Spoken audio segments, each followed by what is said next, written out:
They thought they had found happiness. For a time, everything seemed perfect, a golden haze of comfort and joy that dulled the edges of reality. The laughter was loud, the smiles wide, and the shadows that loomed at the edges of their lives seemed to retreat, leaving only warmth and light. It was intoxicating, a dream they never wanted to end. But the darkness doesn't disappear. It waits.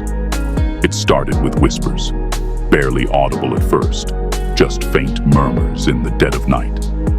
No one could make out the words, but the tone was unmistakable. Something was wrong. The air grew heavy, oppressive, yet they clung to their fragile happiness, pretending nothing had changed. Then the sickness came. It spread like wildfire, striking without warning. At first, it was just a fever, a cough, a shadow beneath the eyes. But it didn't stop. Skin turned gray and papery, veins bulged black beneath the surface, and teeth fell loose from bloodied gums. The afflicted screamed of nightmares, of a darkness clawing at their insides. Their voices would rise in desperate, guttural shrieks before falling silent forever. The survivors tried to flee, but sorrow was waiting for them, lurking in every corner. A father woke to find his wife and child gone, their room filled with a suffocating, unnatural silence. He searched desperately, but all he found were faint handprints smeared on the walls, leading into the shadows. A young woman's reflection in her mirror began to move on its own, staring at her with eyes full of accusation before the glass cracked, splitting her image into jagged fragments. Temptations came next, insidious and cruel.